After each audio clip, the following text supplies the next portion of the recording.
Talking Security podcast. MVPs fight to the last. Insight and the know-how. We take the challenge now. Welcome back, everyone, to the Security MVP Insight series within the Talking Security podcast. I'm Frans Oudendorp, and as always, I'm joined by my co-host, Pouyan Khabazi. We're thrilled to bring you the third episode in our series, where we continue to explore the fascinating world of cybersecurity. Thanks, Frans. In this series, we delve into global and local cybersecurity challenges, provide expert insights on emerging trends, and showcase innovation solutions from our security MVPs.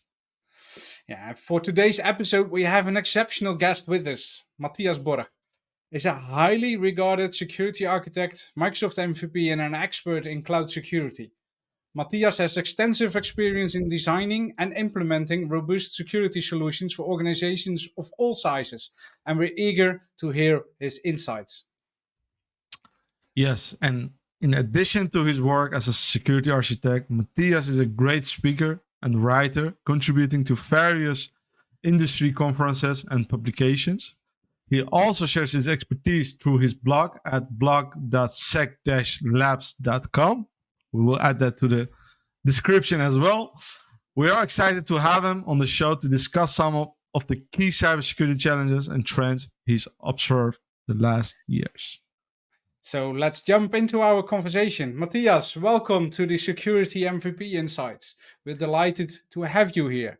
To start things off, could you tell us a bit about your current role at OneVin and what your typical day looks like?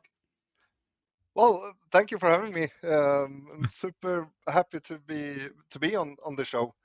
Yeah, I work with OneVin in a Swedish-based company, and I work in our MDR service as a threat hunter and also doing consultant work on the side. I don't know the exact percentage how much working in the service and how much is consultant work. Lately on the consultant side, I've been a lot of offensive securities. We've been doing a lot of penetration testing, both from a red team perspective and also black teaming, so the physical assessments. So this the first half of this year, I've been really busy, which is it's super fun and I enjoy every day. And nice. And we're talking about a lot of stuff, but before that, we are recording this as a podcast, but also as a video that we'll publish on YouTube. And I know you're also doing a podcast in Sweden, I guess. Yes, the Security Dojo. Thank you for letting me doing some commercial for it. But yeah, we have recorded a few episodes. We do it when we have the time. Nice. Sounds great. And working for OneVin, being an MVP, in a Microsoft MVP, and we're recording this at Tuesday. What is it? 9th July 9th, and I guess tomorrow is a big day. We were all rewarded, and if not, then we will have to continue the stuff that we are doing. But maybe you can share a bit about the background that you have. What is your technology background? And with that, how did you become a Microsoft Security MVP in the last few years? Yeah, absolutely. And also something I want to add to the, from the MVP community is, we do a lot of contributions to the different technology communities, and but I think that's like the foundation, being able to share within the community, and the MVP award is something that comes on top of that, according to myself, where you get recognized for the work you're actually doing, besides working towards the recognition. So for me, I think it's the most important is the being able to share with the community and also learn from the community, because that's how I learned from the beginning, from the community, asking questions and so on, and then and then after some time when you started to share yourself and share knowledge and so on with the community. And but for me, when it started, is I was working for. I'm not sure if I should start with my background or the MVP thingy. Well, let's start with my background. I've worked with IT since like forever. Since when we had civil wars in Sweden or something. Yeah, Um, it was fun, Matthias. When we before this recording, we had a shorter conversation, and I now asked you what are your hobbies, and that's a bit of the same of telling about your background, I guess, because the thing that was your hobby is security. So maybe that helps a yeah, bit within the background. yeah, yeah. So I've been doing like computer stuff since school. And I mean, the IT department looked a bit different at the time. Usually, we're one like the IT guys, and you were doing like support, building new stuff, and whatever. And so I've been doing that for a really long time, since like 2000 something. I think I left school 2001 and then started to work straight after that. And then over the years, I've been more interested in security, and started to think about security when like designing new systems, and at the time also thinking about how can you break the system. So it's always been like one leg in the defensive side and one in the offensive side. And I think from some perspective, it could be a good thing to know how the other side is working. And then since I don't know what I wanna be when I grew up, I still keep one leg in each. I started to many years ago. I worked with another scene platform, starting with S, and And and Swiss. that was with yeah, ends with punk. Eh, and so I um, before Microsoft started to before we had Sentinel in like in the first preview, and when heard about Sentinel being something, or I think it was in like early preview, I tried to get in touch with the product team and tried to send out as much feedback as I could, and I brought the things that I thought Splunk was doing good at the time, and things that might have been missing from Sentinel. And so from that's sort of where I come from, and also when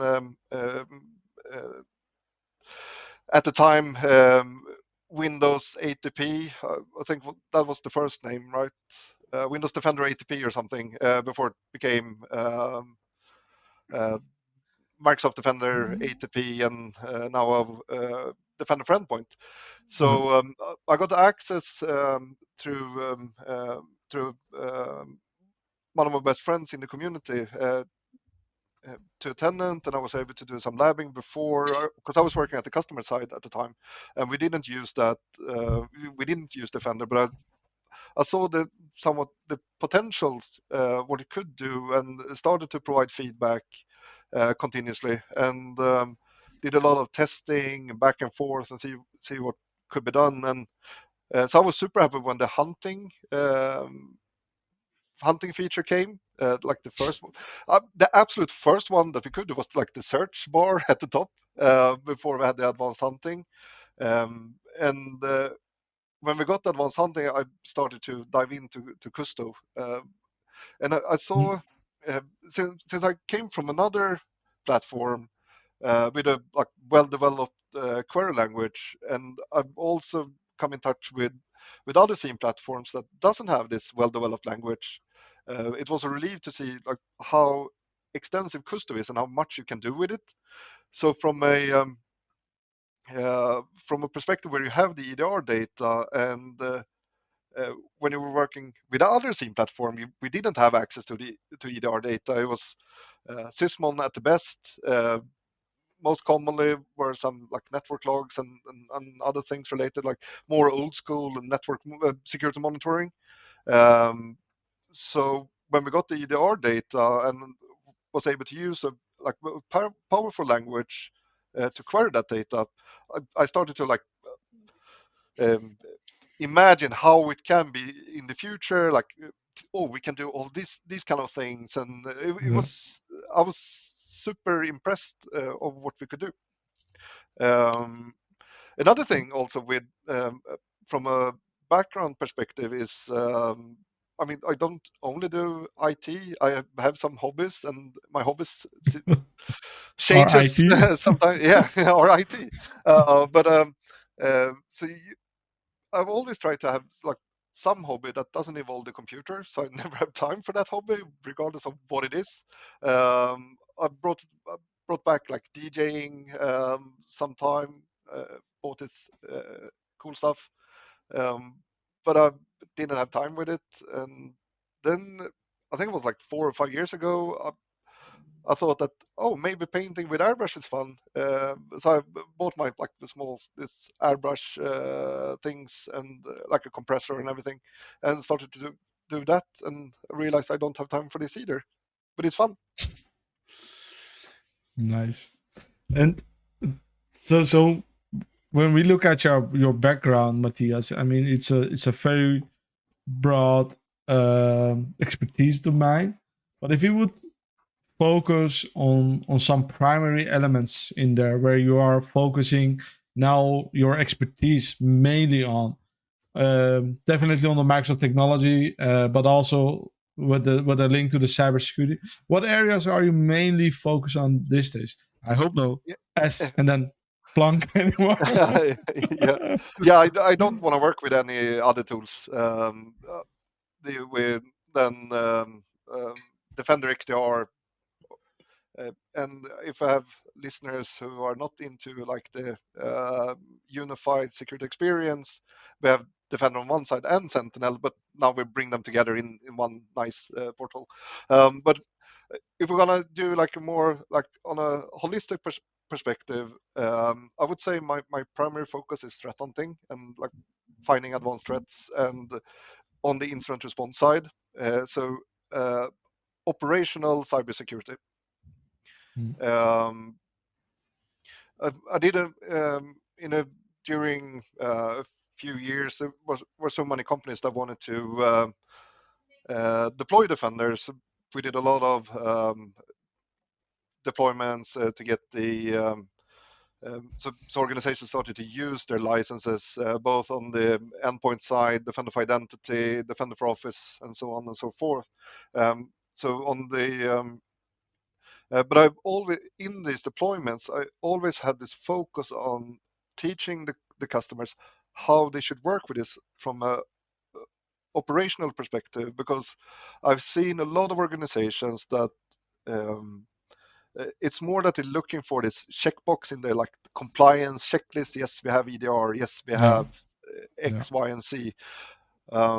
So I've always had this focus to make sure that they understand that they need to work with these tools. It's not a hat you put on a day a week of a week or something like that. You need to work with it continuously, and so that's an important part of it as well. Deploy the tools is, I mean, that's the easy part, but get the organization behind it so you can, and the organizational structure to actually work with it. That's sort of the challenge that I see. And Yeah, I humans mean, as well. we see similar behavior here as well, right? Because we have also some law and regulations that are enforcing companies, definitely government organizations, to go towards a SIEM or a certain solutions, and often they are just not all of them, of course, but some of them are just trying to check box that like we have a SIEM and then we are done with it, and instead of really realizing what you can achieve with it, actually. Yeah, exactly. And I mean, the same thing with if we look at it from a Sentinel perspective, where maybe enabling like the some of the built-in connectors and stuff, and but there's so many other log sources. If they want to have like visibility into all their systems, they would need to have these custom logs, web logs, and all kinds of things. And so they need to ingest that kind of data as well. And then there's always this classic discussion: what should we do with the firewall logs? Love that one. Let's park. I think we will hit that in a moment as well, because that's a really nice one. That's a global question, I think. Yeah, But, I think should we solve that for everyone? I think it was in the first recording that we picked out this point already. So let's park that one. There are some Mattias- other things we're working on as well. Should we go into there? Or Yeah, go ahead. Me and a colleague, Martin, we had done a few presentations on security automation, so SOAR basically. And it's a fun story how it started. He's like this super automation person. It's crazy. And he had done some home automation that is like out of the world, fun and crazy stuff. And I realized that, he might be able to do something voice something, and Sentinel has APIs.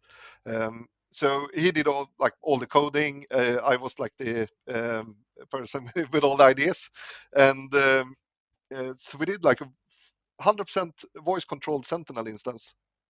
You're kidding? That's amazing. I still have the demo recorded actually. So it's it's great. And we so using an Alexa speaker and voice, and like Sonos speakers, we were able to like get a voice message when there are new incidents, and like IKEA light bulb flashing, and then using an IKEA button to like acknowledge the incident, and but then the voice control, so like Alexa open Sentinel, respond to incident 1, and it actually worked. So it wasn't like staged or anything. All the steps was actually working. And we continue to think about that, like, all right, how should you build a SOAR framework?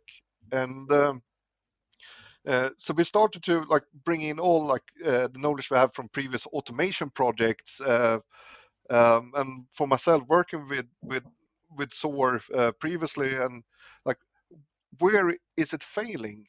So we took those things, and we weren't that structured that we actually wrote it down, but made a list sort of, and started to address the things. And so now we have designed a SOAR framework, like the boiling plate, which is built up on like a modular structure. So you're reusing modules, and you have your orchestration, and everything runs in Azure.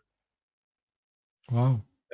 So that was so we did another like 2.0 of the extreme SOAR thing. So we did with it was actually fun.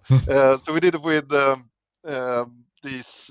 We used the live response API and took a webcam picture, and then we analyzed the picture Of the analyst, or no, of the user triggering the incident, like phishing email or something. And Okay. we took a webcam picture. This was, I mean, in a lab environment for the demo only, and sent the image to DeepStack for picture analysis.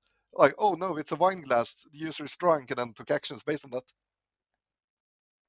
But I was more like doing like the fun, crazy things to show that people need to start working with SOAR. And so we use the framework to build all the orchestrations and logics, and then but since it was a demo, we need to like go out of bounds doing some fun with it. No. But do you think, Matthias, that, I mean, we have now for 5 years, a little bit more than 5 years, Sentinel around. Of course, SOAR was one of the big pillars when they announced it, and a lot of organizations went for it, but nobody did really SOAR. It was more integration and enrichment. Do you think after 5 years that the time is come that we focus more now, the detections and the hunting is more I think we can agree that we have reached a higher level of quality of our detections in general. The ones that are in community and shared by Microsoft do really have are good quality detections, mostly. That it's time to investigate in the SOAR, and if so, how would you advise organizations to go towards that? Maybe. I see there like I would say like two schools, but there are different ways of approaching this, and I think it's the same thing when adapting new detections. A classical thing is like you had all this the detection templates, the analytic rules in Sentinel, and one approach that some organization used was to like enable all of them, just click it through, enable, and then deal with it when it fires. But the other way, which I think is more more correct way of doing it, even if I myself I've been doing both ways because it's fun to get the incidents right, um, is to you start with. I mean, the full way back is to what is the requirement of the security team? What are the business requirements for you to be able to detect, and for how long back do you need to be able to investigate? Because that sets sort of the requirements for your operations. So, for instance, let's say, yeah, we need to be able to detect anomalies in sign-ins, and we want to go back 90 days, for example. All right, so then we know we need to have 90 days retention. It could be regulatory requirements that require you to have more retention. So then you have like the requirements, and then you start building the use case. So you have like with Word explaining your actual use case, what the goal is, and then when you have the goal, you realize, all right, in which logs do we have the data that's required to detect this? It could be let's bring up the firewall again, right? Maybe it could be like IIS log, or it could be Apache log, whatever, any log, and then you develop the query for it. But it's so easy, since we come from the tech side, it's more fun to start building a query. Yeah. Which I think is like the wrong way of doing it. I think we should always start with the use case and the business requirements.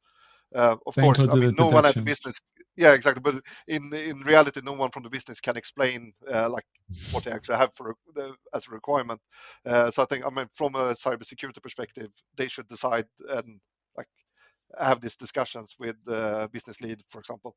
And that is, if you do it that way, you have the budget with you as well all the way, because no one can say like, oh, this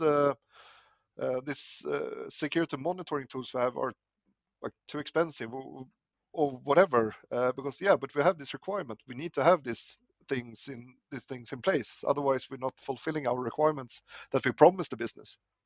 So there are a lot of things there that's super important. And yeah, so and the same thing, I slide a bit from SOAR, I realize that, but from a SOAR perspective, it's also, I think it's important that you don't just end up in, oh, this is a cool automation, this is a logic app, let's deploy this and deploy that. Yeah. That's why we developed the frameworks. You have some organizations and some standards around how you do things.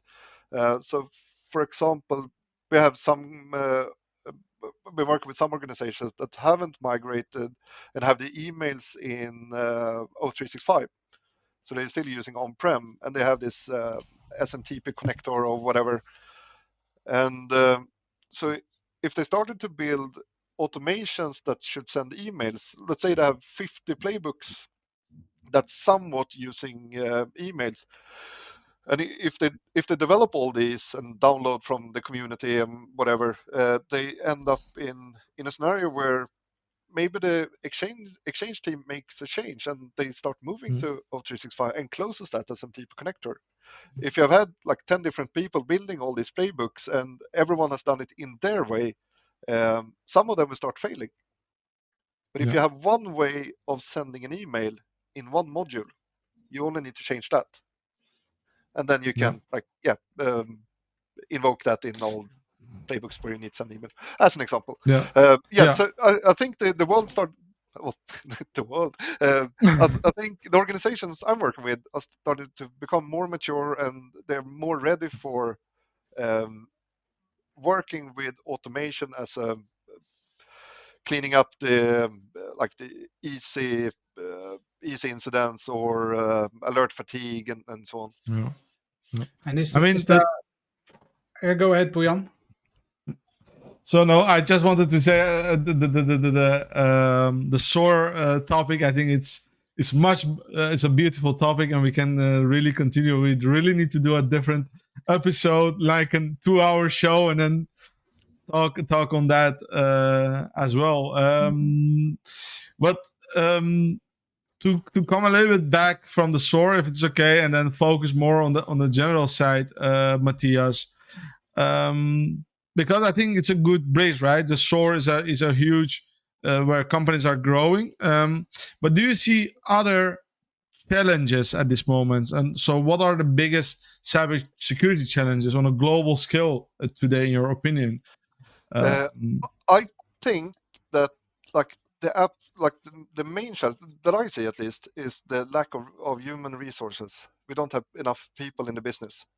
I'm not sure how it is in the Netherlands, but in Sweden and some other countries where I know that they're spending a lot of time trying to find resources to hire.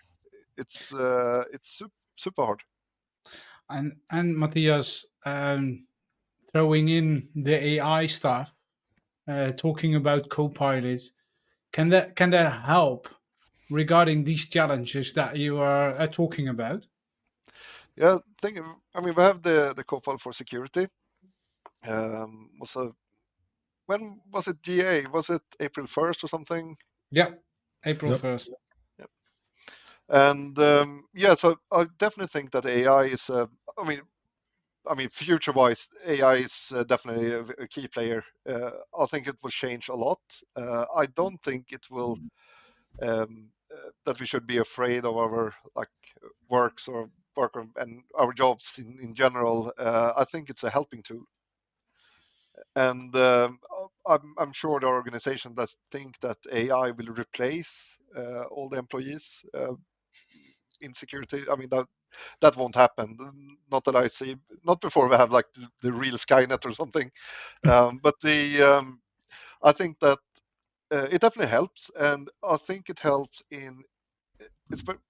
for all three of us that have been working in the industry for some time. I think it helps us in a different way than it helps someone who comes direct from school on his first job in cybersecurity. For instance, people that come from school now, they have not seen on-prem infrastructure that much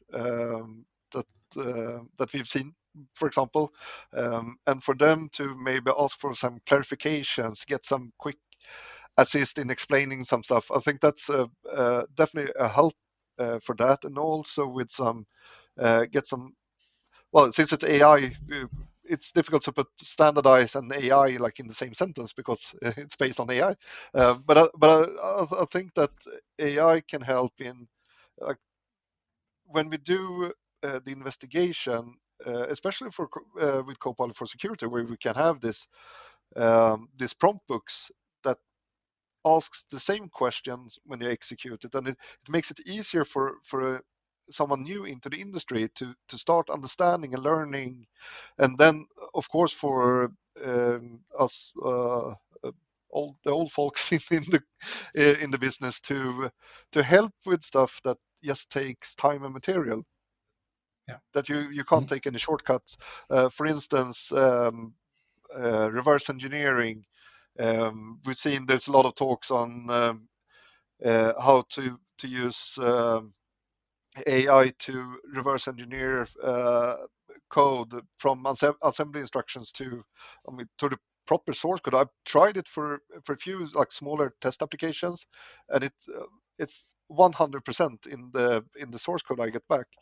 So I think for those kind of tasks that you still need to do it, we get forward much faster with AI as a helping resource for that. And also, as you mentioned, with the lack of people in the business, I think AI is also something that could help us keep us floating for some time. You need to do stuff with a minimal amount of people, and with that, AI can help to have more rapid response times and so on. Yeah, And especially yeah, something that we had with Auto IR some time ago. Even if it wasn't like AI, we still had the scaling with Auto IR in Defender. So I think that helps as well. But as Stefan Schölling said some time back, was that there was this questions if we can take people from the street and put in front of AI and have them doing cybersecurity work. I can't remember. I can't quote him 100%. But as what I made out of it is like people can drive without a driving license. Can we let people drive a car without a driving license? Sort of. yeah, And I mean, I think that's really wise because if you don't understand the question, you can't validate the answer. yeah. And if you can, if you not have driving lessons, you can drive. You try to, and you drive the car in a good way. And if you point that on AI and cybersecurity, probably you do the right action based on the question and the answer that is there, but you're not knowing that for sure. Exactly. And You still, yes, sir. yeah.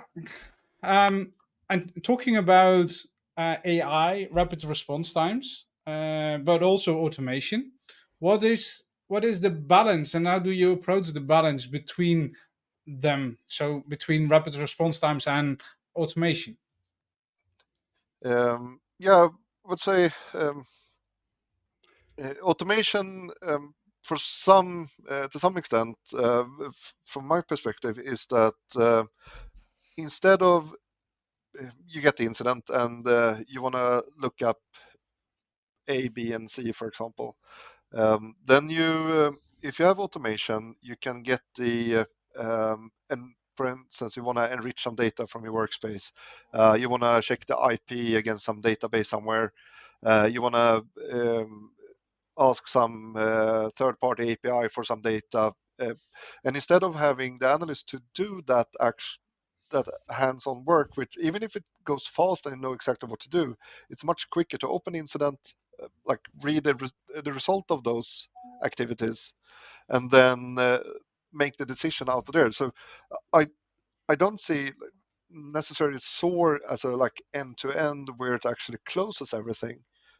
Since you still have like the manual review, and I think from an AI perspective, we can use AI on top of that to, I mean, do a first washing, and then you have at the like some of the manual when you have need a human to look into some things, you can have AI, and you in the beginning you can let AI score the things for you.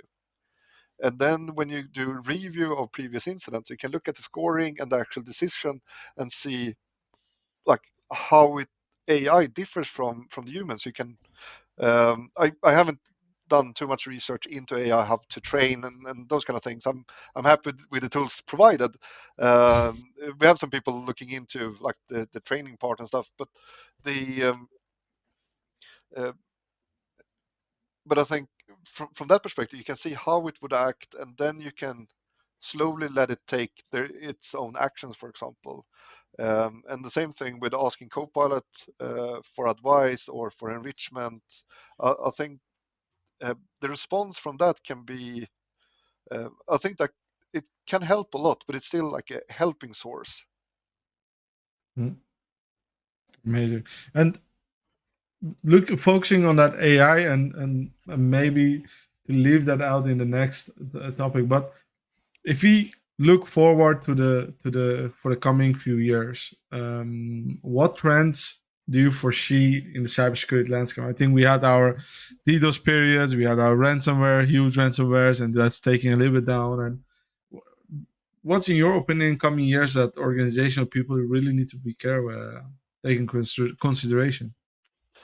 Yeah, I think as long as the ransomware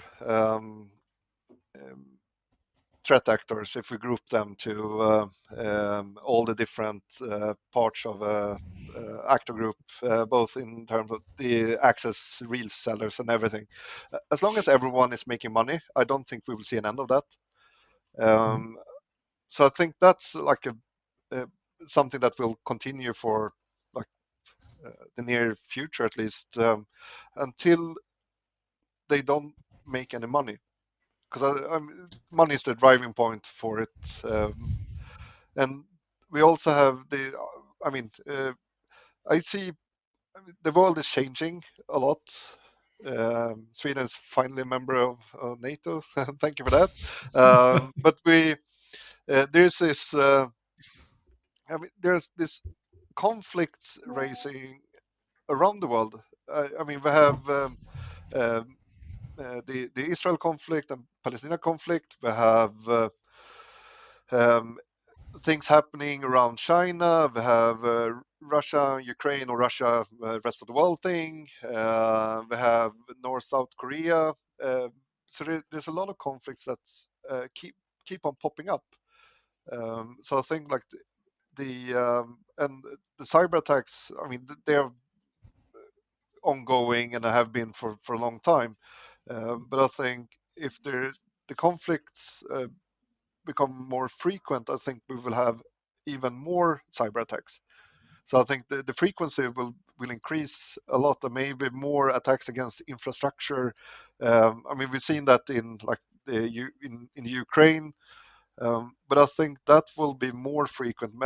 Maybe this is 100% guessing, but I think that will also start happening in other countries due to supporting of this and this and that country.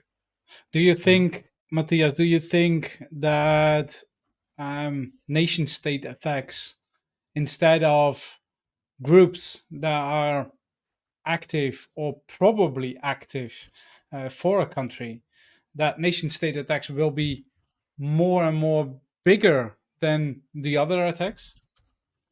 I don't have any data on which one will be bigger. Well, it's impossible to No, but estimate, it's but it's thinking still, up. yeah. I think from the money is always like a key factor, of course. But if a country, especially in a war state, I think that's definitely something that could be a key, because that could turn the whole war if one side seems to be winning and so on. So I think that's definitely something. A lot of countries is highly into already, and I think other countries maybe will turn into looking more in that direction at least. And also, the industrial espionage, we've also had that for a long time. I'm not sure how that, like in general, works when there's an active conflict, if it increases or decreases. I have no idea. But I could, just imagination. I could see that maybe the espionage is not that. It's more effective to break some infrastructure components than getting some documents from organization. Yeah, but If it's not like defense things. Yeah, but looking at the history, all the innovative solutions were popping up when there was an incident in the world. Looking at World War II, from that point, we have the what is it? The back engines on the in the airplanes. That was the exposure that was there, and probably with the Ukrainian war, with Israel, Gaza, and so on and so on. Probably we have now the time, and I don't know, but now it's maybe the time to have some exposure within the cybersecurity area. Yeah, absolutely. I mean, it's everything we do affects everything related, especially when it comes to. I mean, new defense capabilities will absolutely change the threat actor because they need to change. I mean, it is this continuously cat and mouse game, and Definitely. I don't see that change. No, definitely not. We need to finish up because we are a bit on and underway. A normal topic within this podcast, Matthias, is the AI question. And so what we have done, we putting in all your details, like your professional background, your current role, your achievements, your contribution, your name, and so on. So sorry for that privacy leak, but we put that in ChatGPT or Copilot, an AI version, and then we let that AI version make a question for you. And the following question was there for you, Matthias, with your expertise on Microsoft Defender XDR. How does your airbrush painting hobby influence your approach to cybersecurity? Oh well, yeah. Well, I would say creativity is like a key to be able to be. I've always been like creative in like drawing stuff since I was a little kid, basically. So I think painting with airbrush, and this is a 100% fabricated response, but painting with airbrush is like triggers your creative mind, and I think that is important when it comes to incident response and threat hunting, to be creative. So I think that's like how they fit together. I wouldn't say necessarily that one benefits the other, but I think the creative mindset is something that gives off to both those sides. Yeah. Amazing. I can agree with you. If you are a bit of a having stuff that you can do in another way, yeah, you can take that within your current role. For us, it's cybersecurity, but probably if someone has another job, can do it the same. No, more or less the same way. Yeah, absolutely. And so yeah, I'm an outside the box guy. Yeah, we definitely know Not that. following the rules. But just don't paint outside of the box. Exactly. So, Matthias, to finishing up this session, if you focus why we started this talks regarding the community and the power, in your opinion, how important is the collaboration within the community in the field of cybersecurity? And are there, in your opinion, any, or can you share any experience where community efforts made a significant difference in your day-to-day job or at a customer, maybe? Yeah, I think so. I mean, besides all the like learning and sharing stuff, I think it's a good way for people that comes into the business to do quick ramp up and learn new things. I always encourage people to be an active part of the community. When I do threat hunting trainings and threat hunting in defender trainings and stuff, I always encourage people to share your queries with the community, but because the more people that's sharing with the community, the more they can benefit from the community as well, because that would trigger more people to share with the community. So I think, I mean, that's one thing, and also, I mean, it's totally outside this, but there's a lot of people in the community. I think this is an important topic. There's a lot of people in the community with different, like the mental health in the community. There's a lot of people affected by that, and I think the community and like everyone in the business can do more, both on the inclusive side, but also making sure that your coworker and your friend um, are